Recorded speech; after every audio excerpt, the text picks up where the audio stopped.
Bem, boa tarde a todos. Sejam muito bem-vindos, nossos queridos clientes. Já 15h10, vamos começar a nossa webinar.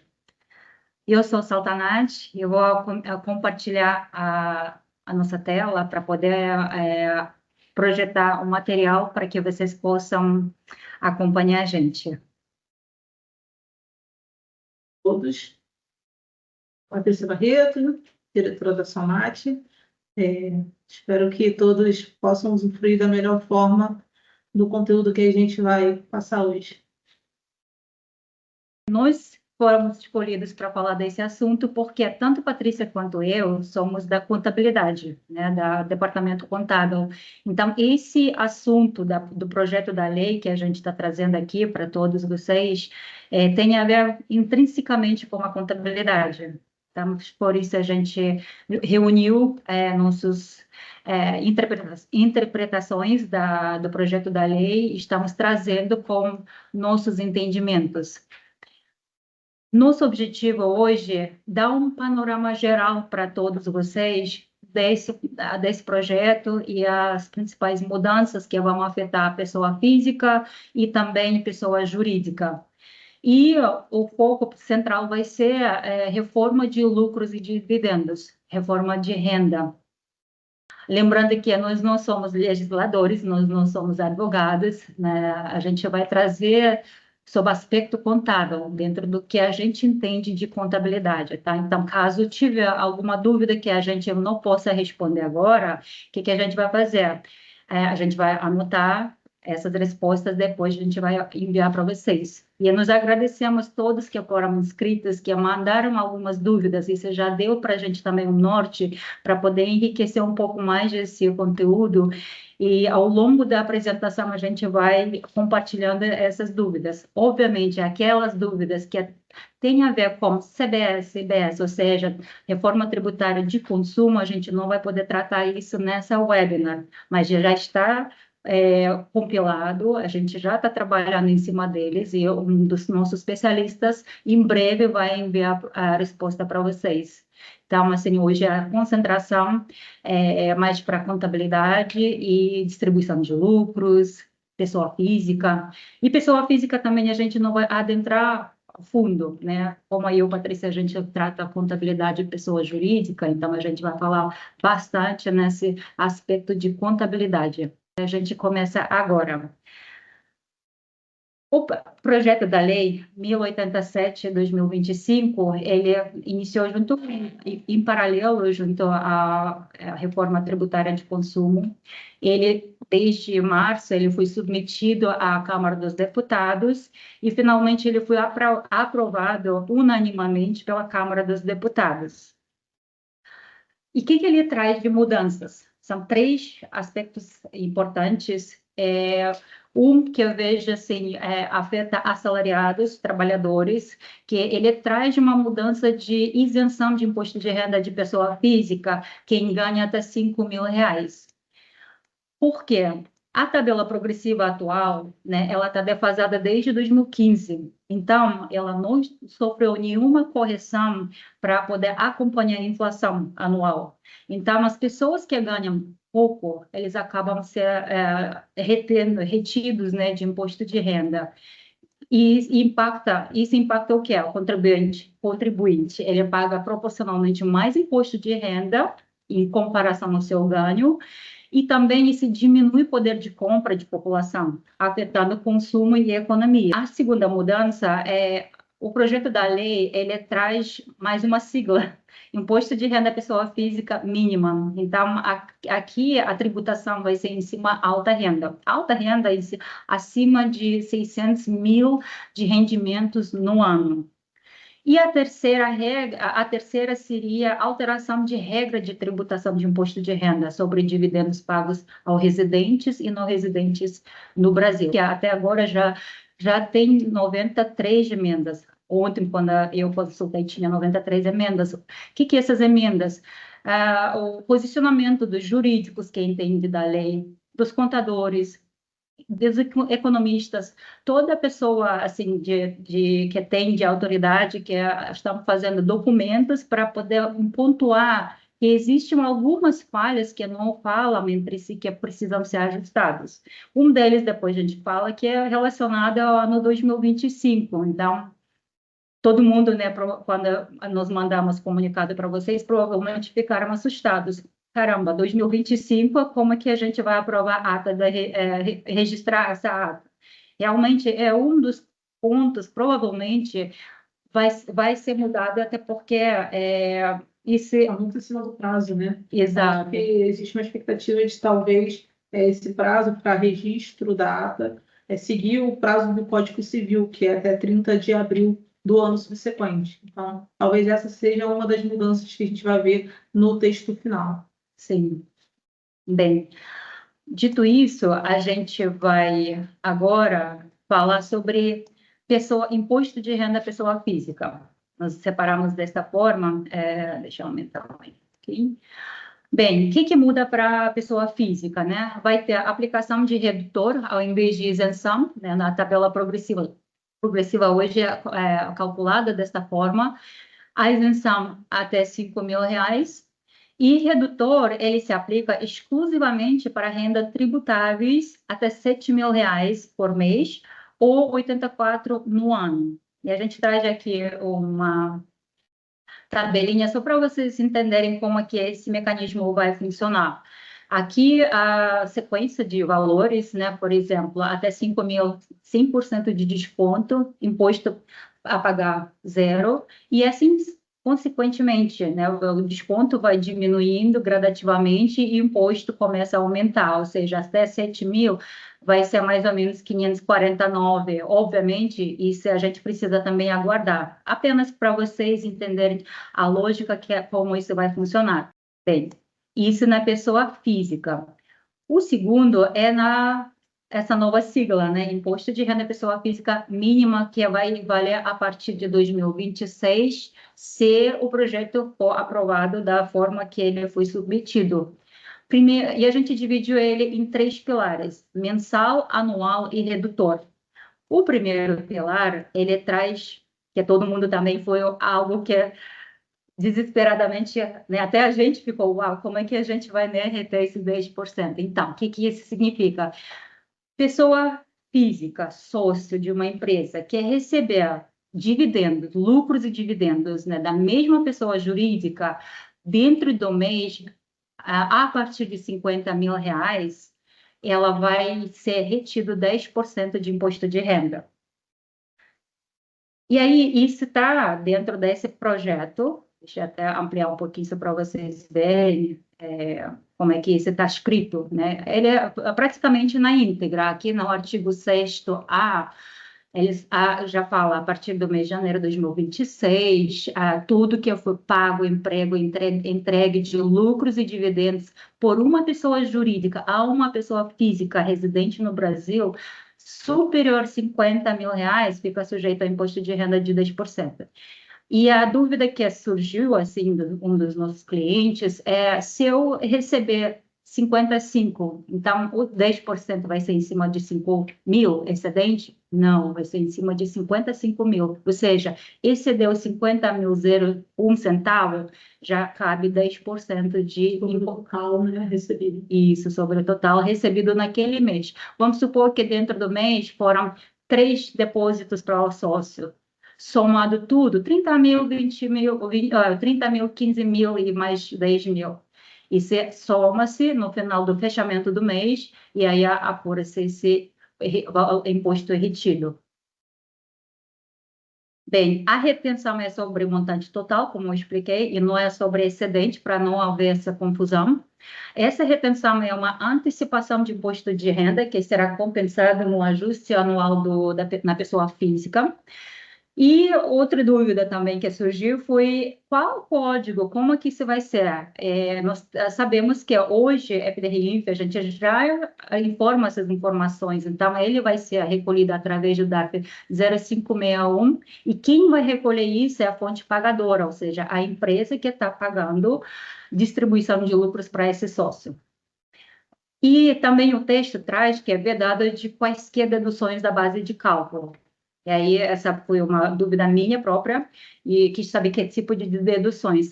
Basicamente, aquilo que no ajuste, né, do declaração de pessoa física nós temos hoje, né, gastos com saúde, educação, dependência, previdência privada, prejuízo fiscal acumulado, qualquer valor, né, retido das outras rendas, tipo aplicação de renda fixa, prolabore, né? Nenhuma dessas vai poder ser deduzido dessa base de cálculo para poder reter 10%. Dito isso, o que é segundo pilar? O segundo pilar, ele traz incidência automática no ajuste anual. Ocorre quando a soma dos rendimentos anuais ultrapassa R$ 600.000, ou seja, uma pessoa física, no momento que está fazendo a declaração sua anual, ela vai juntar todas as rendas tributáveis e não tributáveis, que hoje existem, e ela vai verificar. Aqui a gente tem tabela, ela alíquota será progressiva, variando de 2, a 10%. E aí a gente está trazendo também uma tabela para vocês visualizarem como é que isso vai ser na prática. Até R$ 600.000, zero de imposto a pagar, ou seja, isso é um imposto extra, né, que hoje não existe. Então, tudo que foi retido, né, para chegar nesses 600, no final, quando ajustar, de repente ele vai ser restituído. A partir daqui em diante, como vocês podem ver, começa gradativamente a ser acrescido 2,5 percentualmente. Então, para vocês apenas entenderem quanto que vai ficar mais ou menos de impostos sobre cada faixa. Chegando... Eu acho interessante pontuar, Sam, que assim, para retenção na fonte, que é aquela retenção mensal, a gente vai acompanhar a distribuição de dividendo. Mas em relação à declaração de pessoa física, né, a anual, todos os rendimentos ali auferidos no ano, ele vai ser considerado para esse somatório dos 600 mil. Então, por exemplo, eu tive dividendo de 500 mil. E aí você tem mais um aluguel que você recebe por fora, ou investimentos que vão gerar rendimento, venda de ações, etc. Isso tudo vai ser somado aos 600 mil. Então, você pode, na declaração anual, extrapolar os 600 mil e aí começar a ter essa retenção progressiva, tá? Então, é uma mudança aí bem relevante, né? Porque a gente falava muito do dividendo, mas agora está somando todas as receitas e tributáveis e isentas, algumas que eram consideradas isentas, também vão entrar agora nesse montante para tributação. Bem pontuado. E aqui, novamente, a gente já esclareceu, 10% se ultrapassou 1.201.000, a alíquota total, né, que é previsto 10%. E exclusões da base de cálculo desse ERPFM, que seria rendimentos da poupança, que não entra nesse cálculo, indenizações diversas, acidentes de trabalho, danos materiais morais, rendimentos de aposentadoria em casos específicos isentos, rendimentos de títulos isentos ou tributados à alíquota zero, exceto rendimentos de ações e demais participações. Então, são essas exclusões que vão ser possível de tirar da base. Dito isso, a gente vai passar para terceiro pilar. Terceiro pilar, gente, ele é um pouco, ele traz como proposta como mecanismo de proteção, como objetivo de evitar dupla tributação. O que isso significa? A Receita Federal, no final das contas, não vai olhar apenas seus rendimentos, ele também vai puxar os dados, quanto que a empresa que pagou a distribuição de lucros pagou de imposto de renda e contribuição social. E aí vai comparar para que o objetivo que é na soma total dessa tributação dessa pessoa física, que a alíquota não ultrapasse os 34% da renda. Aplica-se um redutor IR proporcional ao excesso. Ou seja, deixa eu só ver aqui cálculo. O redutor ele vai incidir sobre dividendos distribuídos, para empresas fora do lucro real. O que acontece? Quem está no lucro real, ele mais ou menos equiparado, ele fica mais, né, quando tem um adicional, que é... Isso.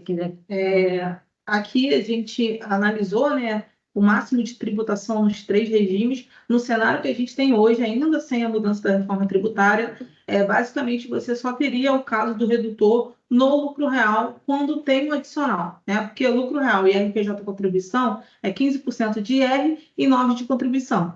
Então, não atingiria os 34%. No momento que você tem 10% a mais de adicional, aí sim você atingiria esse percentual. Já no lucro presumido, que fica ali entre 9% e no simples, que é menor ainda, não existe a possibilidade de utilizar o redutor, tá? Então, seria no lucro real com adicional. Então, isso precisa ser verificado, né, no fechamento ali do lucro real anual, para entender se vai ter ou não o direito de aplicar o redutor na declaração anual. Tá? Isso também foi uma dúvida que a gente ficou inicialmente, a gente estudou a fundo. O redutor ele não vai ser aplicado mensalmente, ele vai ser aplicado somente no fechamento anual da sua declaração. Perfeito. Aí, inclusive, existe uma previsão de, na declaração pré-preenchida, né, que o governo disponibiliza, ela já vir com a alíquota efetiva que a sua empresa pagou no ano anterior, no caso aí de 2026, 2027. Então, já vai vir meio que pré-preenchida essa informação para você concluir a sua declaração. Perfeito. E aqui a gente trouxe o que acontece para aquelas empresas que não têm contabilidade, né? É perigoso não ter contabilidade, no meu ver. Mas, assim, o texto traz, para empresas fora do lucro real, o projeto da lei criou um conceito simplificado de lucro opcional, contábil opcional. Basicamente, o que isso significa? Ele te dá condições de fazer a apuração de lucro real da sua empresa. O que é lucro contábil, né? Faturamento menos despesas dedutíveis. Aqui não entra aqueles gastos que a empresa acaba pagando, que não tem nada a ver com operação.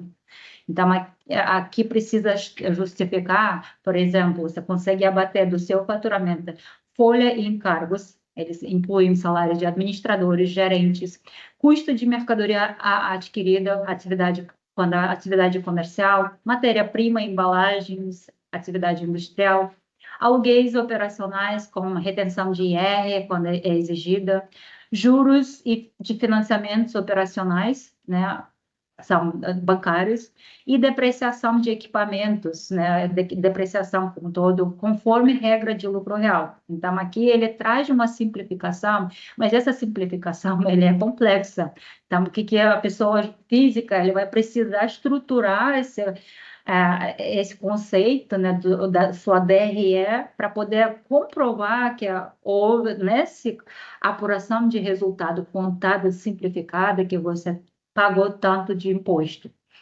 Bem, como a Patrícia comentou, a Receita Federal, ela prevê um pré-preenchimento, ou seja, esses dados contábeis, que no final ele vai fazer essa dupla checagem, se não está havendo bitributação, ele vai trazer os dados que nós, contadores, vamos entregar para a Receita Federal, como DCTF, Web, FDRIF, SCD, SF no final.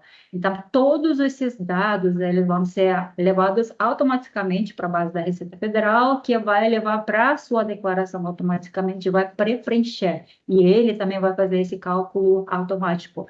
E isso está no projeto. Na prática, obviamente, até que se entre, né, azeitado, vamos dizer assim, e vai levar um tempo. Então, vai ter um grande trabalho, vamos dizer assim, junto do contabilidade, do especialista, né, do pessoa que faz sua declaração de pessoa física, né, para poder chegar nesses montantes corretamente.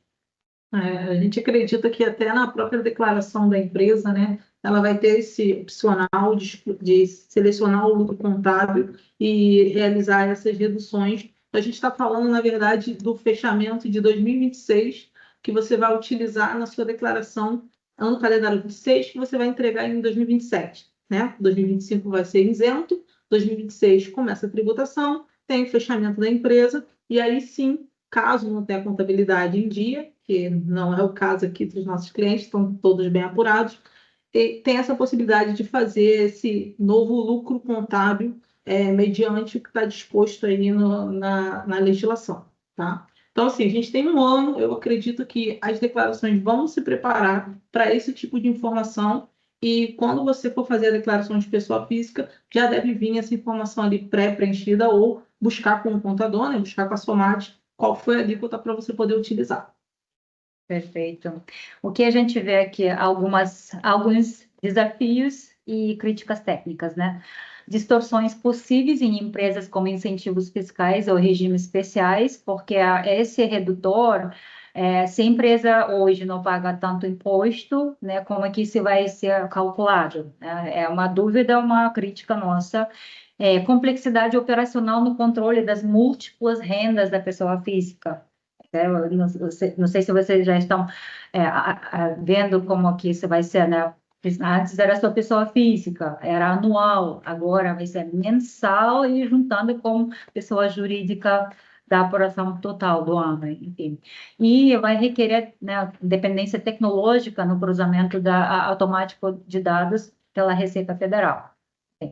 Eu vou prosseguir aqui sobre lucros de 2025. A gente já trouxe essa questão no início, comentamos, né? Tudo que foi apurado até 31 de 12 de 2025, ele fica fora dessa tributação, desde que, existe esse desde que. Os sócios deliberam a reunião de sócios e deliberam a destinação desses lucros, como é que ele vai ser pago. Deixa eu só abrir para vocês, na íntegra o texto. Nesse artigo, parágrafo 3º, diz, não se sujeita ao imposto de renda de que trata esse artigo, quando relativos a resultados apurados até ano calendário 2025, os lucros e dividendos cuja distribuição tenha sido aprovada até 31 de dezembro de 2025 e sejam exigíveis nos termos de legislação civil e empresarial, desde que seu pagamento, crédito, emprego, etc., ocorra nos termos originalmente previstos na ata da aprovação. Ou seja, aqui indica para que seja elaborada a ata para poder registrar ele, para garantir essa isenção. Mantém aberto esse textinho. Eu queria pontuar duas questões aqui. Aqui ficou muita dúvida assim, em relação. Primeiro, assim, a gente vai aguardar a definição se realmente vai ser esse prazo, 31 de dezembro de 2025, para registrar, né, essa distribuição, mas tinha dúvida de que, como eu vou ter o meu balanço fechado, o meu resultado apurado para registrar em 31 de dezembro. E aí aqui a gente pega no texto alguns pontos que a gente usa como base para entender que na ata que você precisa registrar, não precisa citar claramente o resultado final do seu ano.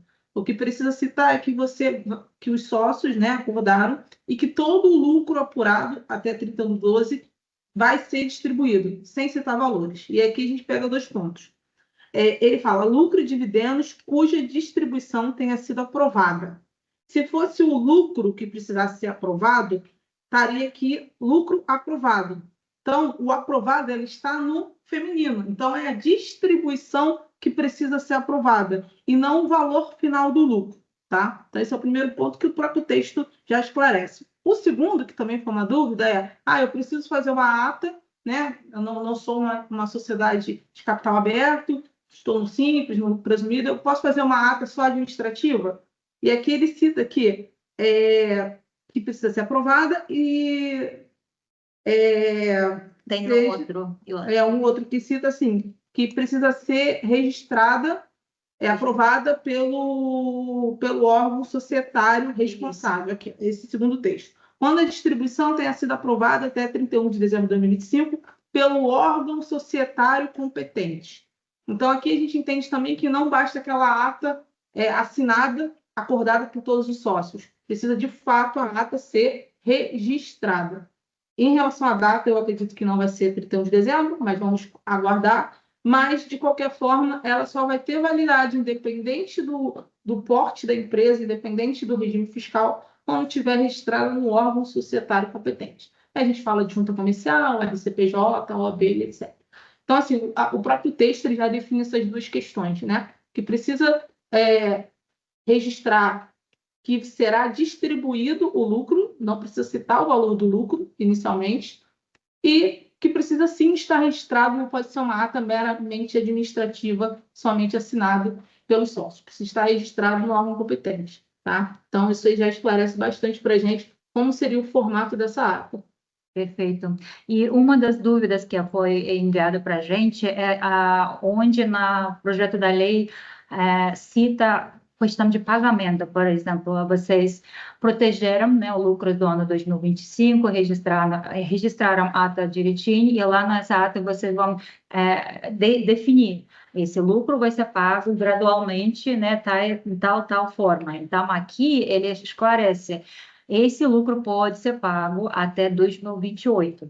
Tá? Então, aqui é 2026, 27, 28, observando o que foi previsto na ata de aprovação. Então, por isso, vocês precisam pensar como isso vai ser redigido. A Somat já tem um modelo de ata. Quando vocês forem solicitar registro dessas atas, o responsável do nosso paralegal vai poder orientar melhor para vocês, vai mandar o modelo e, obviamente, vocês vão personalizar para a realidade de vocês.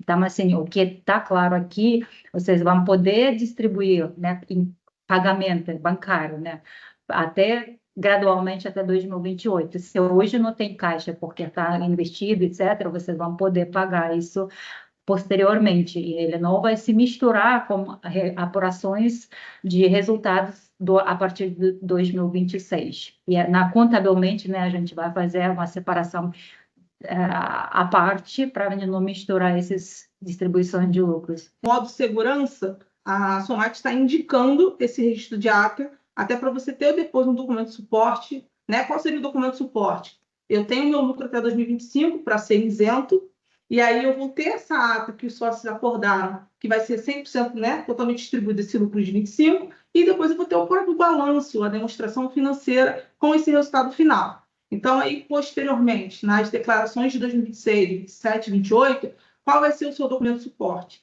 A ata e a demonstração financeira, o balanço com o seu resultado. Então, todo o lucro distribuído até esse saldo que foi apresentado no balanço 2025, ele estaria seguro com esses documentos, entendeu? Então, assim, a forma que a gente entende para trazer a maior segurança para a empresa e para os sócios.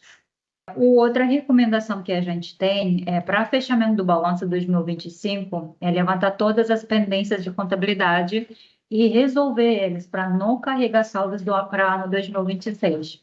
E eu, Patrícia, a gente gosta de nota fiscal, a gente gosta de tratar esses adiantamentos, então, assim, nosso forte chamado para vocês é isso. Olhem com carinho os seus balancetes, entendam, sentam com contabilidade para poder destrinchar o que tem de saldos nas contas, para poder, de fato, validar se faz sentido, se é esse mesmo, vai ficar esse saldo, adiantamento de fornecedores e clientes são primordiais para serem tratados. Caixa, se existe algum caixa com saldo elevado, acredito que já essa parte foi sanada, né, pela contabilidade, mas se existe algum caixa perdido, por favor, trate isso. Cada vez menos isso é usado, né? Então, hoje ninguém utiliza as espécie.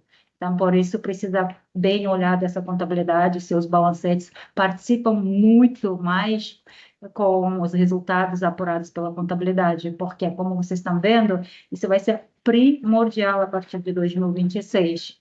Tudo caminho para isso, né? Eu acho que assim, já agora falando um pouquinho como diretora, né, da Somat e dentro dos nossos processos, dois processos que a gente tem feito aí há pouco tempo, a questão da FDRINF, né, que a gente sempre cobra lá a planilha de dividendos, eu acho que agora ela vai ficar mais ainda importante, extremamente importante, porque se antes era para a gente declarar lá na RINF mensalmente, trimestralmente, agora, além de ser declaratória, ela ainda é tributável. Então, essa planilha aí, a gente vai precisar realmente ter ela dentro do prazo útil, do tempo hábil, para a gente poder fazer toda essa tratativa.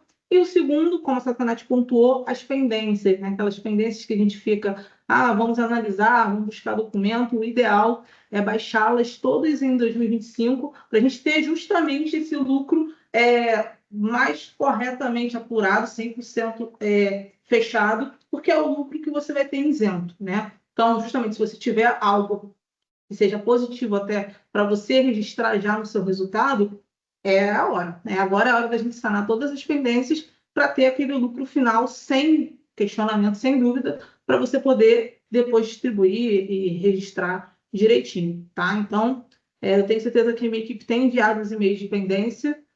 Dá uma olhadinha, dá uma atenção para a gente tentar fechar esse balanço de 2025 com todas as pendências sanadas. Agora, voltando para o tema webinar. Vamos lá. E o que é essa reforma traz? Cruzamento de informações, como a gente estava falando. Antes, a gente sempre trabalhou, né, anualmente. Então, uma vez no ano, os sócios lembravam que existia contabilidade, que existia, né, informe de rendimento. E para receber esse informe de rendimento, muitos corriam lá, março, abril, para mandar aquela documentação que a contabilidade pede mensalmente, os extratos, documentos, porque dava tempo, era confortável, porque a DIR, né, era uma vez no ano, esse DSF anual. Então, o que está mudando? Hoje, a gente está trabalhando de forma trimestral, porque entrou-se RINF, que essa planilha que a gente pede para vocês, e além da RINF trimestral, né, a gente também continua entregando, né, declarações anualmente. E a partir de 2026, e essa corrida vai ser mensal. Porque mensalmente, se a gente precisa apurar 10% retido, a gente precisa saber quanto que cada CPF está recebendo de distribuição de lucros por mês. E aqui, gente, tem que separar aqueles gastos que vocês acabam pagando pela conta da pessoa jurídica, para que não se misturem. Claro, isso aos poucos, né, vai ser eliminado de repente, mas assim, a nossa recomendação máxima é, de fato, separar. Se você precisa pagar qualquer coisa, né, porque mesmo que você coloque como sua distribuição, trate melhor tirar esse dinheiro através de uma transferência bancária e paga na sua pessoa física, né, para misturar os gastos, cartão de crédito, viagens, N coisas que às vezes a gente acaba vendo na contabilidade. Então, esse refino começa a ser visto mensalmente. Não é que a gente vai, né?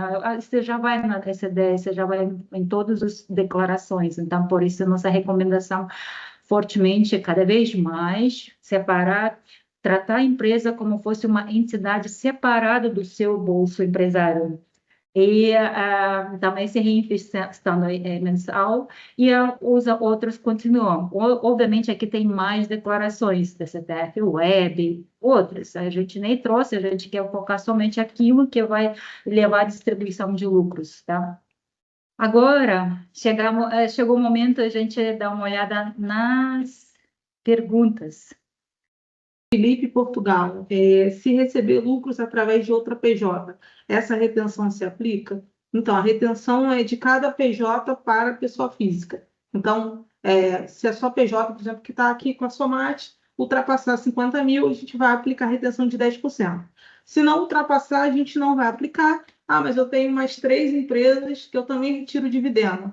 Essa informação não se acumula para a retenção mensal. Porém, na sua declaração de ajuste anual, sim, vai se acumular, porque vai somar toda a sua renda. Então, se, por exemplo, você receber 30 mil em cada PJ, você não vai ter retenção mensal, mas com certeza na anual, somando com suas outras rendas, você pode vir a ter.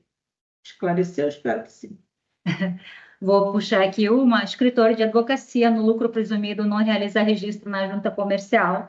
Qual seria o local de registro? Uma ótima pergunta, porque a advocacia é órgão competente, é o OAB.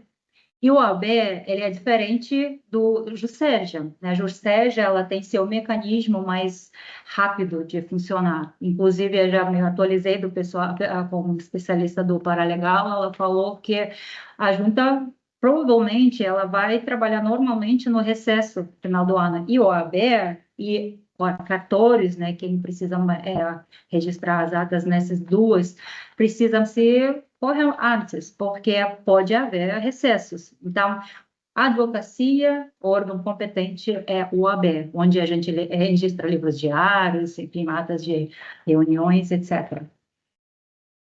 Essa distribuição de 50 mil por pessoa ou por empresa, no caso de uma empresa que tem mais de um sócio, é 50 mil por sócio? Sim, é por pessoa física. Então, por exemplo, se é uma empresa que tem 5 sócios, cada sócio vai ter a sua limitação de 50 mil, tá? Então, não é o somatório da empresa, não. É por pessoa física.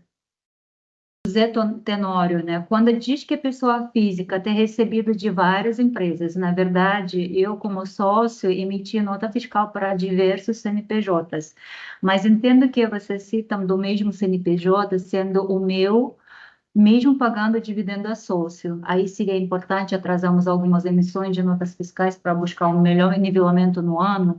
Bom, Não. acho que aí vai um pouco do planejamento, né? Pelo que eu entendi, o que ele está falando é, ele emite a nota fiscal e aí, né, o resultado, a receita da empresa, né, menos as despesas, vai ter o lucro. Então, tendo mais emissão de nota fiscal, você vai ter maior receita, teoricamente vai distribuir mais dividendo. E aí, talvez no planejamento, diluir essa emissão de nota fiscal para poder tirar esse dividendo sempre diluído abaixo de 50 mil. É uma questão de estratégia, mas não necessariamente quando você emite a nota fiscal e tem aquela receita, você precisa tributar naquele mês. Você precisa retirar o dividendo e tributar naquele mês, tá? Você pode emitir a nota, ter o seu lucro e for retirando abaixo dos 50 mil mensal. Agora, se a ideia é fazer em 2025 para você ter esse lucro isento, né? Eu tenho notas a emitir, então vou emitir já em 2025 para eu ter o lucro e já isentar esse lucro. É uma estratégia. Lembrando que, assim, regime de competência, gente, assim, a nota fiscal, ele precisa ser emitida independentemente de quando ele vai ser recebido, né, todos sabemos isso, mas é importante pontuar, ratificar.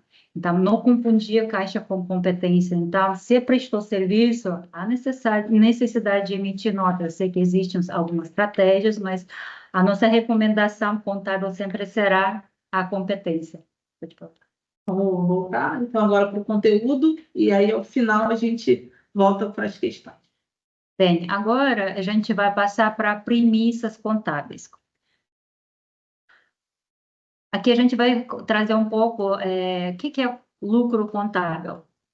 Sei que a gente acompanha os nossos clientes sempre de perto para que a gente possa trazer orientações, educar os nossos clientes, tudo que a gente vê na contabilidade que tenha algum tipo de risco ou dúvidas, a gente tem essa proatividade para poder mostrar para o cliente qual o cenário, qual forma de trabalhar corretamente, né? Mas é bom sempre ratificar aqui que é o conceito de lucro. O que é a base contábil, né? Vocês viram que no final das contas, o que vai importar para demonstrar para a Receita Federal que esses lucros foram devidamente apurados. Então, isso significa o quê? Resultado positivo após receita menos custos menos despesa. E isso é o conceito de lucro contábil. E ela serve para a base de distribuição de lucros e dividendos. Todos vocês, né, quem olha nos relatórios de fechamento contábil, no final da planilha de composição de contas, muito provavelmente vocês já viram essa planilhinha. É um mecanismo que a Somat tem desde primórdios para poder antecipadamente apurar resultado de cada mês. A gente não quer esperar o final do ano, a gente quer saber mensalmente, fechamos o balancete, vamos dar uma olhada como é que está os lucros dos sócios, porque essa é a nossa grande preocupação. A gente precisa sempre olhar e ver, será que o sócio está tirando o dinheiro que está em caixa achando que é o lucro dele? E aí a gente faz essa equação. A gente pega balancete, vamos pegar faturamento, menos impostos, menos todos os outros gastos, custos, despesas. A gente vê o resultado daquele período e a gente cruza com o saldo anterior. Por exemplo, essa primeira linha, ele traz quanto que de saldo de lucros acumulados veio do ano anterior. Então, quanto que eu tenho de lucros acumulados. Quanto que eu tenho de resultado até o último fechamento, nesse caso é setembro.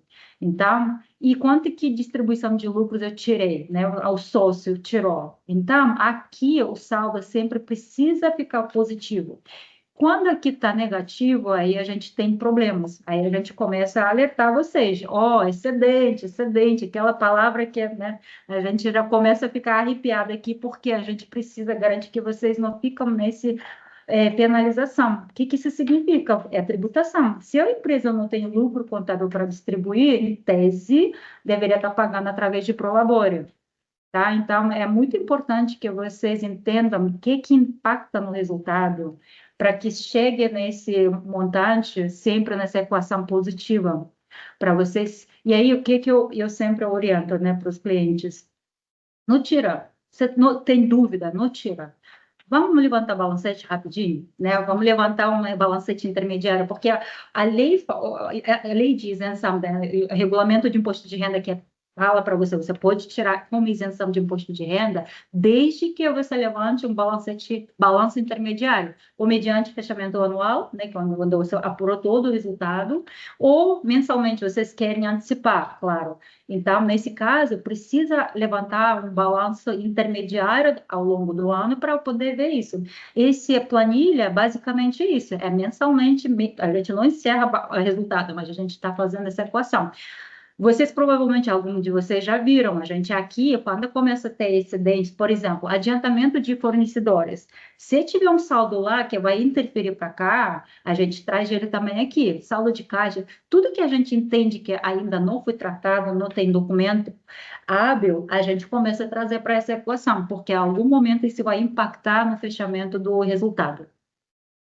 É, em relação à questão da demonstração, né, como a Sotanati apresentou, a Sonat já faz esse controle aí na composição das contas, e em relação a essa diferenciação do lucro até 2000, lucro acumulado até 2025, que vai ser isento, e o resultado dos próximos anos, a gente também vai evidenciar isso no seu balancete, no seu balanço, tá? Então, ao fechar o balanço 2025, o lucro que tiver ali apurado, a gente vai transferir para uma conta de dividendos a pagar, né? Tendo a ata já informando que esse dividendo vai ser 100% distribuído. Tendo essa determinação, a gente vai retirar ali da conta de lucros acumulados e colocar numa conta de dividendos a pagar. O que isso significa? Visualmente, você vai conseguir acompanhar no seu balancete quanto você tem de lucro de anos anteriores, que é isento, e quanto você tem do resultado a partir de 2026. Então, você vai realizando a distribuição de dividendo, acompanhando a redução dessa conta, né, que é o dividendo dos anos anteriores, e no momento que ela zerar, você vai entender que a partir daquele momento, todo o dividendo que você distribuir, passando de 50 mil, ele é tributado. Então, no balancete também vocês vão conseguir visualizar, a Sonac já está adaptando o plano de contas com essa segregação entre o lucro isento de anos anteriores e o lucro que vai ser realizado a partir de 2026. Vamos lá, agora a gente vai falar das boas práticas essenciais. Significa, a gente precisa de... O que é boas práticas, né? Definir claramente distribuição de lucros no contrato social. Pelo Código Civil, ele cita, né? Ele tem que ser conforme as cotas participativas do sócio, né? Então, no contrato social, deveria ter ser bem citado. Normalmente, as empresas, poucas empresas que fazem proporcional às suas cotas, né? Então, existe aquela cláusula que fala, foi definido que o lucro será feito desproporcional. E essa cláusula é importante porque vocês não fiquem fazendo essa conta. A regra fica mais complexa, né? A continha fica mais complexa. Se você ultrapassar, vamos supor, um sócio 80%, outro 20%, começa ter aquele mecanismo de você garantir que aquele valor que vocês pagaram um para o outro, né, para dois sócios, você tem que estar cravado como esse percentual no final das contas. Isso requer um controle massivo. Então, por isso, normalmente, os nossos clientes são orientados, e a maioria pratica isso, que tem essa previsão de desproporcionalidade. Aí a regra cabe aos sócios majoritários, que vão olhar o pré-resultado e, a partir disso, da reunião dos sócios, são deliberados as retiradas de lucros conforme participação, né, de cada sócio na atividade da empresa. Outra boa prática, né, mantenha tributos em dia antes de distribuir lucros, ou seja, é proibido, né, a empresa que está devendo impostos pagar para seus sócios. Também é uma premissa que precisa ser garantido. Imposto parcelado pode, porque você regularizou e está pagando as parcelas em dia. Agora, se você deixou de pagar impostos federais e está tirando, existe grande risco isso ser autuado. Aqui não precisa, preciso citar, claro, conte com o contador para garantir a apuração e tributação correta.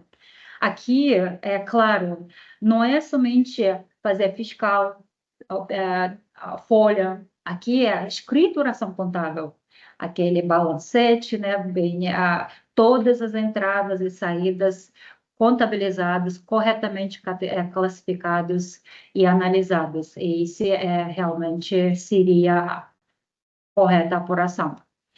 Evite distribuir com base no saldo bancário, né? Use demonstrativos contábeis, como a gente bem citou antes, isso é importante, porque vocês precisam ter certeza que o lucro que vocês estão tirando, ele tem embasamento contábil. Se não tem lucro contábil, não adianta tirar, vai ter problemas, né? Formalize decisão com ata e mantenha registros contábeis consistentes, a gente falou sobre ata de reunião, e separe gastos pessoais para preservar transparência e controle, né? Como a gente bem falou, é muito importante. Desde já vocês entram já nesse ciclo novo, quem ainda paga seus gastos pessoais ou ainda traz algo que não tem nada a ver com a empresa, enfim, precisam começar a refinar isso. Trata a empresa somente com coisas da empresa, né? As contas da empresa. E aqui a gente já falou, então, antecipe lucros apenas quando houver lucro líquido acumulado, ou seja, mediante a balancete fechado, tratando todas as pendências, mesmo que vocês não conseguiram, né, tratar pendências, mas para essa equação precisa trazer um montante mais real possível para vocês fazerem conservadoramente. Também não adianta tirar todo o lucro, por mais que aqui conste algum valor que vocês possam distribuir, não se iludam, de repente a empresa precisa de uma reserva, né? Então é muito importante ser conservador e sempre deixar algo na contabilidade, porque se vier alguma contingência, algo que vocês não estão prevendo, isso pode comprometer no fechamento anual, tá? Então essa é a nossa orientação. Pontos de atenção.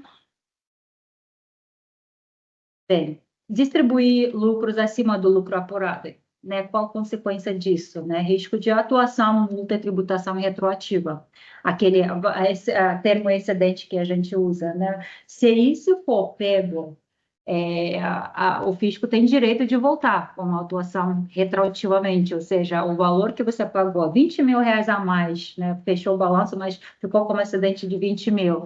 Tem empresas que colocam multa, etc., mas enfim, e se esse for pego, ele vai virar 20 mil líquido de prolabore. Então, fazer cálculo para chegar na base líquida, ou seja, vai ter INSS, imposto de renda, enfim, uma conta muito salgada para ser feita. Por isso, vale a pena arriscar? É isso que vocês precisam pensar.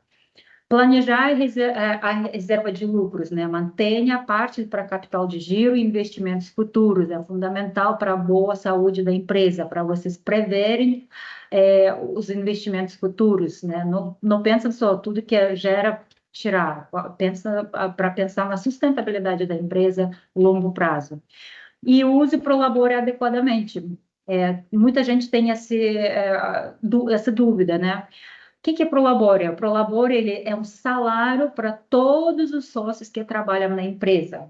Sócio investidor, não há necessidade, né, pagar Prolabore, porque no dia a dia ele não está na operação, mas o sócio que trabalha, que ele coloca a mão na massa, que ela está lá todo dia, ele precisa ser remunerado através de Prolabore e precisa ser distinguido da distribuição de lucros. Inclusive, o pagamento de Prolabore precisa ser separado do distribuição de lucros. Existem clientes ainda fazem tudo junto. E aí, na contabilidade, a gente faz esse mecanismo de separar para poder não prejudicar vocês, mas o ideal, a transferência bancária seja feita separadamente. Prolabore paga junto com folha do pessoal, seja até 30 do mês ou quinto dia útil do mês seguinte, e distribuição de lucros em outro momento. Dia 20, 15, e aí depende do fluxo de caixa da empresa. Então, muito importante que esse seja separado. Acho que também cabe pontuar, né, que na FDRENF, que é a declaração que a gente informa os dividendos pagos, ele é informado a data exata do pagamento, ele é regime de caixa. Então, por exemplo, se no dia 15 você pagou 60 mil e, na verdade, 50 era dividendo e 10 era prolabore, a gente vai chegar lá e vai informar 50 mil dividendo.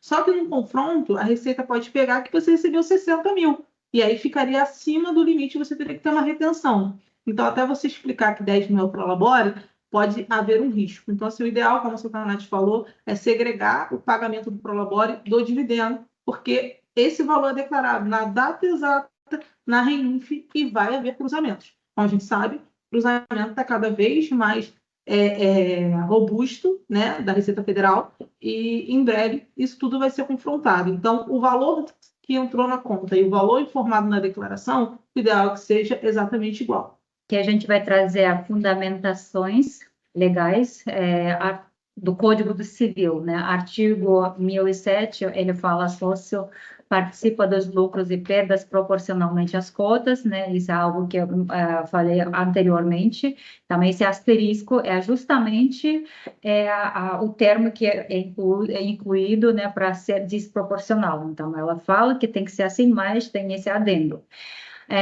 Artigo 1179 obriga empresas a manter contabilidade regular e levantar balanço patrimonial e DRE anuais. E eu sou da área implantação, né? Trabalho há muitos anos na Somat, na implantação, acolhendo novos clientes. Então, eu vejo muito isso acontecer. Muitos clientes que chegam até nós não têm contabilidade, não têm livro diário, nunca foi levantada. Balanço tem, mas assim, as análises boas feitas, inclusive contadores falam, não precisa de contabilidade. Se é uma empresa pequenininha, de repente, mas nem fazendo livro caixa, às vezes, o que a empresa tira de lucros, a equação não bate, né? Normalmente é melhor fazer a apuração pelo lucro contábil do que livro caixa. Eu já fiz essas simulações e percebi que não vale a pena. Vale a pena manter a contabilidade, né? Ter a contabilidade sistematizada. E por isso aqui o artigo deixa claramente, independentemente do tipo da empresa, né? O norma contábil, ele prevalece, ele precisa ser aplicado a todas as empresas. Escrituração. As operações diárias devem ser lançadas no livro diário e o livro diário precisa ser autenticado. Outro calcanhar que eu tenho sempre com os novos clientes, ou, enfim, novos possíveis clientes que chegam até nós, a gente esbarra nesse tipo de situação. Empresas trabalhando, né, tem 20 anos, né, de vida e nunca tiveram um livro diário, sequer. Nem impresso, nem assinado, nem registrado. Então, isso é muito preocupante, porque no momento de algum apuro, onde você precisa estar diante de uma justiça, algum processo, auditoria, fiscalização, qualquer coisa, o seu livro diário vai comprovar atos e fatos contábeis. Então, o livro diário é uma garantia, um documento fundamental para vocês terem isso como prova que vocês tinham lucros, prova que vocês, né, qualquer transação foi registrado, e ela é uma garantia nesse sentido, tanto que ele, pela lista de documentos obrigatórios para serem mantidos, o livro diário é um dos, né, que é o único, talvez, que tem que ser para a vida toda da empresa, que ele precisa ser arquivado. Então, anualmente, vocês precisam ter esse livro diário. Aqui, eu estou falando de Simples Nacional, porque as empresas que estão obrigadas a entregar esse já é um livro diário, ele é digital. Então, quem entrega esse não precisa ficar preocupado com o livro diário físico, né? Ou seja, digital também. Enfim, o SPED já garante esse entrega de livro diário. Então, se tem SPED certinho todo ano, vocês estão em dia. Agora, quem está no Simples Nacional, nunca viu um livro diário na vida, é preocupante. Eu estou falando isso para os nossos clientes, mas obviamente você vai virar depois de um conteúdo, a gente vai falar, e eu sempre explico isso para novos clientes, que é algo que sempre preocupa, e normalmente eu acabo entrando em contato com outro contador, até para eu mesmo explicar que dessa regra, da importância. Aqui, né, abordou tudo que é da contabilidade, estamos chegando quase no final, a prisa para revisar as pendências contábeis e fiscais antes do fechamento do ano e planejar a deliberação de lucros de 2025. né? Agora, eu acho a mais importante, mais urgente, para vocês entenderem. Até nós trouxemos aqui um pequeno cronograma que a gente vislumbra para que a gente possa organizar isso da melhor forma dos nossos clientes. Então, sobre o cronograma, né, partindo aí que o prazo vai continuar sendo 31 de dezembro, a gente projetou algumas datas para conseguir atender o registro de atas para todos os clientes. Então, a gente está aqui, a gente já enviou o guia prático por e-mail, a gente está realizando o webinar hoje, no dia 4, e aí a gente tem um prazo inicial aí para solicitação de ata até 14 de novembro. Então, essa primeira leva de atas, quem já quiser se assegurar e garantir, né, esse dividendo isento de até 2025. Então, as solicitações realizadas até 14 de novembro, a gente vai realizar o registro até 30 de novembro. E aí, o prazo final para a gente garantir que a ata vai ser registrada nos órgãos é 5 de dezembro, que aí a gente garantiria o registro até 15 de dezembro. Por que esse cronograma, né? Porque, como a gente sabe, fim de ano fica um pouco conturbado, os órgãos, alguns entram em recesso, como a OAB, e a gente não pode garantir que vai conseguir registrar ali no final de dezembro essa ata. Então, assim, essa data é que a Somate garante com segurança que a gente vai conseguir registrar. Após essa data, a gente não pode garantir porque vai depender da demanda do órgão. Então, assim, se sair amanhã ou sair na próxima semana a aprovação dessa lei, imagina que todas as empresas do Rio de Janeiro vão querer registrar a ata em cima da hora. Então, imagina um acúmulo. Então, assim, eu entendo que ainda não é algo aprovado e definido, mas quem quiser já se assegurar e garantir, né, realizar uma ata, que mediante o custo da tributação do dividendo é um custo irrisório para garantir, né, imaginar, eu tenho 1 milhão de dividendo a distribuir, vou pagar ali o registro de uma ata, que é taxa de Juscerja e o honorário da Somate ali de registro de ata. Então, às vezes, vale a pena já essa segurança. Ah, não, eu quero aguardar se vai ter aprovação de fato ou não, se vai postergar ou não o prazo. Ok, só que lembrando que após essa data, após o pedido após o pedido vier após o dia 5 de dezembro, a gente talvez não tenha tempo hábil para registrar até 31 de dezembro por conta da alta demanda que vai ter nos órgãos e por conta dos recessos. Então, assim, a gente criou esse cronograma de segurança, mas aí a decisão vai de cada um, se quer já fazer de forma segura ou se prefere aguardar. E eu também acredito que, fazendo o registro agora e o prazo for alterado até 30 de abril, esse registro de agora já vai estar valendo, porque ele já vai ter informação que o dividendo, que o lucro vai ser 100% distribuído. Tá? Então, assim, esse cronograma é para a Somate trabalhar com vocês de forma segura, mas a decisão fica para cada um, se já quer fazer imediatamente ou se vai aguardar a definição final. E até as pessoas, né, as próprias empresas saem de recesso, tiram férias, né, final do ano, então por isso a gente julga importante se organizar antes para poder já dar direcionamento, ou espera, ou já parte para ação para poder entrar em contato. Nesse caso, né, se vocês precisarem de auxílio, vocês podem mandar e-mail para legais@somate.com.br, onde a nossa responsável, a Camila, vai poder orientar vocês e tratar esses registros, tá? Então, essas foram as nossas considerações finais. Vou descompartilhar aqui. Espero que a gente foi esclarecedor, embora a gente falou rápido, muito, contador gosta de textos, né? A gente tentou trazer algumas ilustrações para poder quebrar essa burocracia. A empresa emitiu muitas notas, onde as datas de recebimento são para 30, 60 e 90 dias. A isenção será pelas notas emitidas dentro do ano de 2025 ou pelo que estiver em conta dentro do ano de 2025. Na verdade, a isenção é pelo lucro, o resultado, né, o lucro acumulado, apurado até dezembro de 2025. E aí o resultado ele é impactado pela nota fiscal que você emite. E aí, em relação a isso,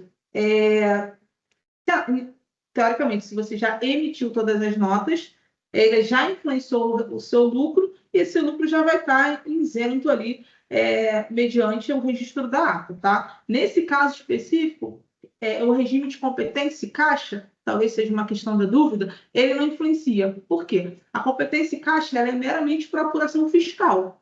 Para apuração contábil, as notas fiscais são registradas na data de emissão. Então, se a nota já está emitida, teoricamente ela já impactou o seu lucro e já vai estar dentro dessa deliberação do dividendo isento. Aqui o Newton está perguntando para conhecermos o lucro de 2025 é necessário fechar o ano 2025. Nós concordamos plenamente, Newton, porque é uma das indagações, na verdade, de todos os contadores, é isso. Como a gente vai saber o lucro e a gente nem sabe se vai ter lucro, né? Você até colocou embaixo qual o problema de registrar a ata em 2026 com balanço 2025. Enfim, eu acho que assim, pode haver essa mudança de temporalidade, mas a gente não pode garantir. E se você registrar em ata em 2026, precisa torcer que isso seja mudado, né? Nessa aprovação do Senado, que o texto prevaleça isso, que traga essa correção. No nosso ver, tem que haver uma correção, porque obrigar todo mundo, né? A registrar algo sem valor, assim, pelo que, como a Patrícia explicou, pelo forma que foi escrito, não é valor, é distribuição, destinação, né? Então, por isso, a gente acredita que se ele passar da forma que ele está, significa ele precisa ser registrado dentro do ano, não é o valor que vai importar. Agora, se a empresa fechou, registrou a ata, e no final não apurou lucros, né? Foi Eliette que perguntou, é apenas uma garantia. Você é um risco, né? Vamos supor que você realmente está tendo lucro e de repente fechou o ano e não tem lucro. E você registrou a ata. Você vai perder só, tipo, esse taxa e esse valor de serviço de registro de ata de reunião. Mas se houver esse lucro, qual seria o impacto nisso? Vantajoso, né? Riscar. Se vocês têm a apuração correta, você já está prevendo projeção até final do ano, vocês sabem claramente quais notas fiscais que vocês vão emitir, quais são os seus gastos, quais são as extras, no final do ano sempre tem gastos extras. Vocês conseguem fazer esse gerencial previamente e saber que não vai ter lucro contábil, aí realmente vocês podem deixar de registrar. Enfim, eu acho que essa é uma das coisas que a gente, da pessoal da contabilidade, chegou, né, conversar, e a gente achou melhor.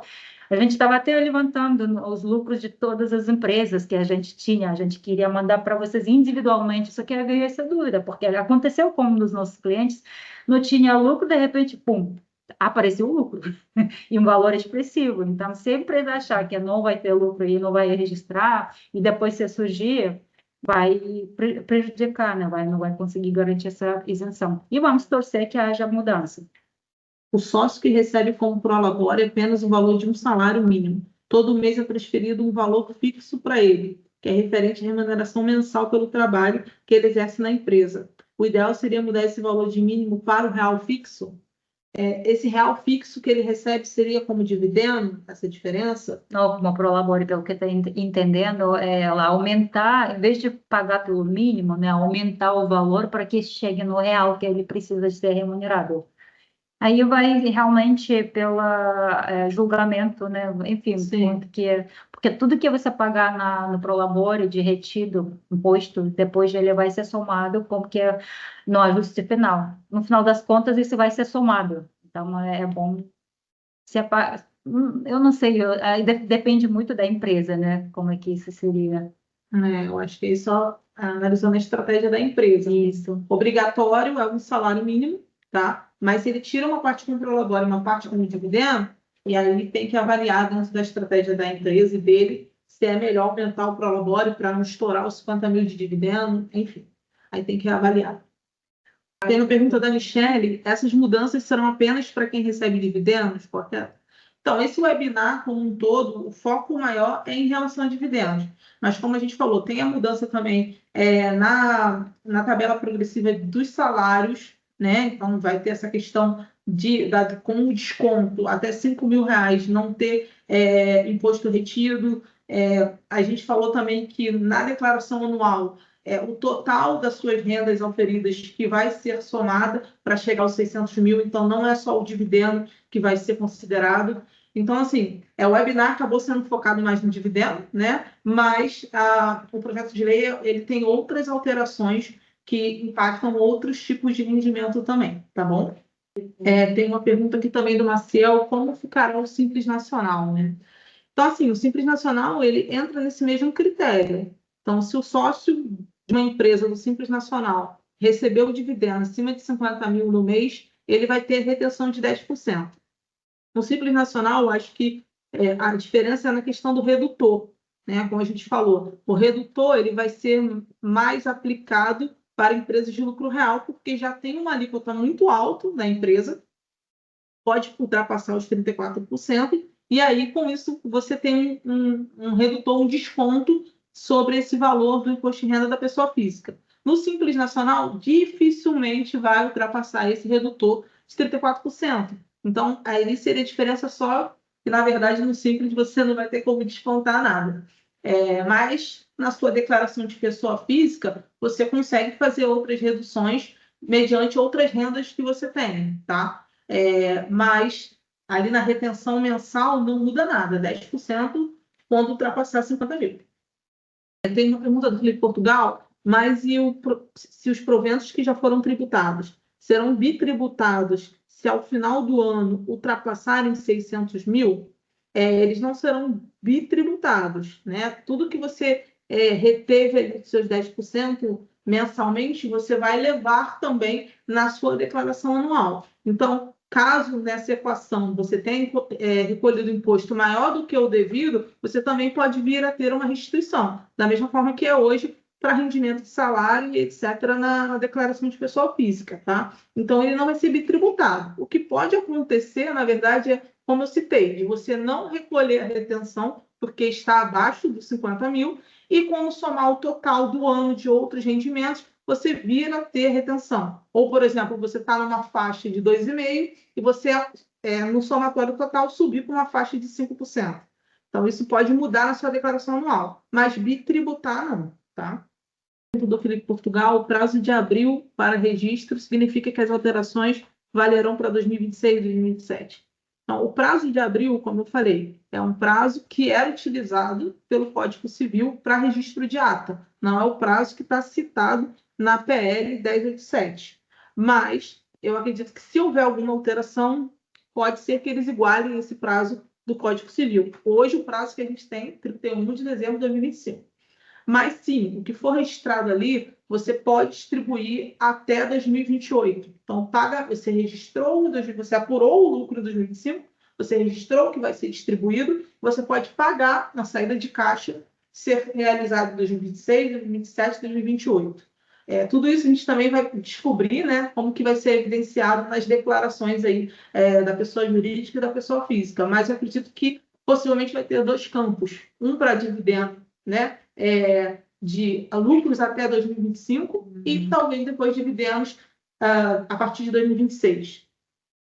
A Marlene, caso não haja expectativa de distribuição de lucros que entre nessa nova tributação nos próximos anos, cai necessidade de formalização da ata, ou seja, a partir de 2026, o que eu entendo, segue a regra comum, normal, de sempre, né? Ou seja, lá em abril vocês fazem deliberação dessas distribuição de lucros. Então, essa ata, né, formalização, é mais para garantir o do ano 2025. O 2026 em diante, nós acreditamos não vai ter nenhuma mudança, vai ser normal como sempre fizemos. Ciel perguntando, continuaremos com possibilidade de emprestar e receber empréstimo financeiro da PJ, certo? Assim, nessa lei, ele não fala sobre mútuos. Quando só se empresta mútuo, né, ou dinheiro para a empresa, natural, normal, sem incidência de IOF. Agora, se a empresa precisa emprestar para o sócio, aí tem que avaliar muito bem esse risco.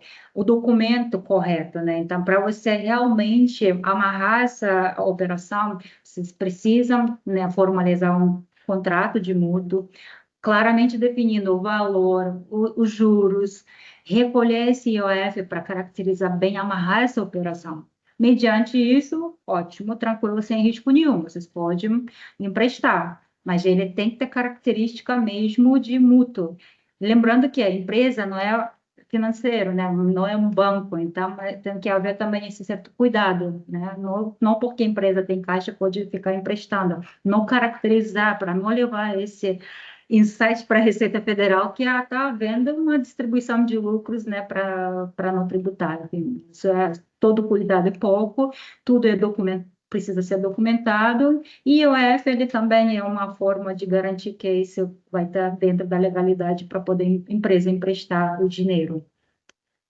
Mara Carvalho, mas se ainda tiver faturamento após o dia 15/12, como vai ficar a ata? Os valores que ainda não constarem na ata, neste prazo de 15/12, vai poder ser ajustado? Então, Mara, a ideia inicial é essa ata não citar valores.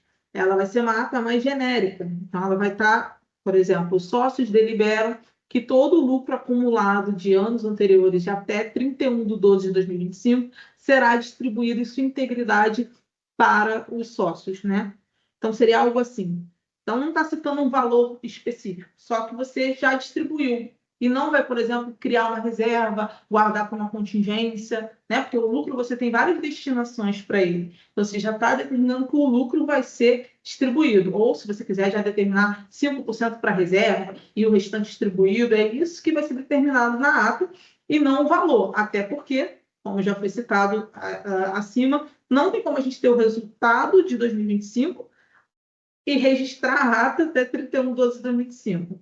Então, seria uma ata assim, sem valores, só deliberando a distribuição. Agora, se o prazo vier a ser postergado para abril, aí sim a gente vai fechar o balanço obrigatoriamente até 31 de março, para que os sócios se reúnam e já definam valores. E aí eles falam até de definir valores e definir a forma de pagamento, que seria o ideal. O lucro de X valor vai ser distribuído tanto por cento para fulano, tanto por cento para ciclano, em tantas parcelas, ou até 2028. Então, até a forma que você vai pagar é ideal, mas isso a gente só vai conseguir fazer se for alterado a data final dessa ata. Se não for alterado, seguindo esse prazo de 31/12/2025, seria uma ata mais genérica, só para garantir a isenção desse resultado. E a Mara também perguntou, vamos supor que, né, registra até 15 de dezembro, e aí fechou o balanço, e ano que vem vai ter já valores certinhos. Provavelmente, se essa data não mudar do projeto da lei, é melhor vocês podem também registrar essa segunda ata com já valores destinados, nada impede. Tá? Então, eu acredito que vocês podem. Primeiro, o que a gente está trazendo de dentro do cronograma é mais para proteger mesmo, não correr nenhum risco. E segundo, já deliberando oficialmente os números, ou seja, já vamos ter clareza, né? Quanto que vai ter para cada sócio, qual o valor, etc. Então, vocês vão fazer de forma mais transparente e dá para fazer uma segunda ata no futuro sem problemas nenhum. Mas já do ano 2025 seria mais como garantia mesmo. Heron, se a empresa tiver lucro, mas não for distribuído, seremos tributados da mesma forma? Então, assim, se a empresa tiver lucro em 2025 e não registrar essa ata, não registrar que vai ser distribuído, ela, no momento que ela for pagar nos anos posteriores, sim, vai ser tributado, tá? Agora, se ela pegar esse lucro e utilizar para outra finalidade, por exemplo, reserva ou reinvestimento, etc., aí não tem por que ter tributação. A tributação, na verdade, é sobre o dividendo excedente de 50 mil ou 600 mil anual, tá? Então, assim, se você não quer pagar o lucro agora, você pelo menos registra que aquele lucro vai ser distribuído para que ele fique isento, e aí você tem 3 anos para frente para distribuir, até em relação à caixa, né? Às vezes, eu tenho um resultado de 1 milhão, mas eu não tenho 1 milhão em caixa, porque eu já usei esse valor para outras coisas.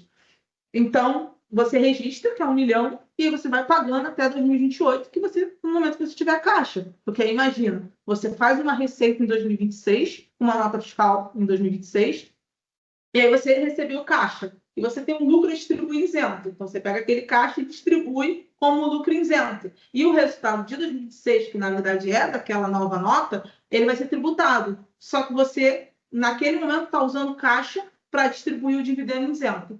Então, até para quem não tem caixa, né, é interessante registrar a ata para poder, quando tiver caixa até 2028, conseguir distribuir esse dividendo. Um alerta também que eu ouvi na internet, né, a gente escuta alguns casos, de banco oferecendo empréstimo para você ter caixa para poder distribuir o dividendo. Não, porque tem que pagar, senão vai perder a isenção. Isso não existe. você tem até 2028 para realizar o pagamento. Então, você pode usar até receita de anos posteriores, né, entradas na sua conta, para pagar esse dividendo. Tá? Então, tem 3 anos aí para se planejar. Nossa intenção realmente foi unir, né, ficar próximo de vocês, tirar essas dúvidas. A gente fica muito feliz que nós temos clientes comprometidos, né, com a situação de empresa, as pessoas que cuidam das empresas, que trabalham para as empresas, enfim, isso deixar nosso coração quente, porque nós gostamos de clientes participativos. Aquele cliente só manda aí, não esquece da Somate, né? A gente fica preocupado. Aí que vem bomba. Porque quando vem, aí a gente vai descobrindo situações que não foram informadas antes. Mas quem acompanha de verdade, entra em contato, pede informação, quer ser educada, às vezes quer ser puxada de orelha, porque a gente faz isso muito bem também, que é muito bom. Nós adoramos clientes assim. Então, por isso, eu quero muito, eu, Patrícia, né, toda a equipe que organizou isso, os sócios, fundadores que estão aqui presentes, agradecemos de coração todos vocês que estão aqui nessa tarde, dedicando um tempinho da sua agenda para ficar conosco. Esse webinar aí está sendo um teste também para a gente, no formato de passar informação para os clientes, esclarecer as dúvidas e ter essa troca também, como eu falei, às vezes a dúvida de um pode ser de outro. E a gente também gostaria de ouvir o feedback de vocês para a gente poder fazer sobre outros temas, né? Eu acho que talvez reforma tributária ser um pouco parcelada ali por tipo de operação, porque, né, é muito vasto. Então, talvez fazer alguns parcelados, de contabilidade também, eu fico à disposição para fazer mais alguns, e eu acho que é um formato bem interessante para a gente ter aí essa comunicação direta com vocês e passar todas essas atualizações que estão ocorrendo, né? E dar uma tranquilizada também que a Somate está acompanhando dia a dia, e se tiverem dúvidas depois, posteriores ao webinar, fala com a gente também, por e-mail ou no WhatsApp, pessoal, que a gente vai esclarecer. Assim, a reforma tributária não é só tributária, pelo que a gente entende, ela é social, ela vai mexer com tudo, né? Não somente fiscal, contábil, nossa, econômico, totalmente. Então, esse conceito que antes a gente via no exterior, que começa também a se realizar aqui. No projeto é lindo. Agora, para a gente poder se adequar, a gente sabe, todo mundo, tanto vocês do outro lado que estão na operação, quanto a gente desse lado que a gente precisa garantir essas declarações, a gente vai debruçar em 5 anos juntos. Né? Obviamente, daqui 2, 3 anos as coisas vão se situando melhor, mas assim, esse início vai ser bem impactante, por isso a gente precisamos estar juntinhos, de mãos dadas, né? Se precisar de ajuda, de dúvida, sempre entrar em contato com a gente, tá? Por isso a gente fica à disposição de vocês. Se eu não tiver mais dúvidas, eu acredito que a gente já está finalizando aqui. Vamos enviar para vocês o link, conforme prometido, e segue a gente nas nossas redes sociais. Então, deixa eu ver aqui, acho que o pessoal está dando. Muito obrigada, pessoal, pelos comentários, pelo agradecimento. A gente ficava muito mais feliz aqui, né? Muito mais agradecidos. Enfim, acho que a gente cumpriu um pouco do nosso objetivo e é isso. Estamos aqui com vocês, tá? Muito obrigada a todos. Tenham uma ótima tarde, ótima semana. É isso, conto com o Somate. Obrigada a todos e obrigado pela confiança. Boa tarde. Patrícia, por trazer aí um tema tão importante, né? E é isso, é parceria mesmo. Eu conto muito com vocês, sempre, né? E mesmo hoje atarefada aqui, estou aqui acompanhando, né? Tem outra pessoa também aí, a Mônica, né, do Instituto Mar Adentro, e que possa trazer também, assim, sei lá, uma vez ao mês, uma vez em 15 dias, que isso traz mesmo, né? A gente está muito no remoto, né? A gente acaba não se vendo e na correria do dia a dia a gente acaba deixando passar, né? Então, eu achei muito bom e relevante, como uma dúvida de um pode ser do outro, e isso, como um escritório ele não trabalha sozinho, porque assim, a qualidade do trabalho, ela depende da informação. Se o cliente não informa, vocês não têm como trabalhar. Eu já estive desse lado daí, entendeu? Na contabilidade também. Então, eu vejo quão importante é. Às vezes, vocês estão dando o seu 100% e a gente também falta dar o nosso 100% para esse trabalho ficar mais, né, alinhado, né? Então, maravilha. Muito bom poder contar com vocês, tá? Boa, Obrigada Nai. aí. Muito obrigada, Nai. Obrigada, gente. Vamos encerrar por agora. Tchau, Tchau, tchau. tchau.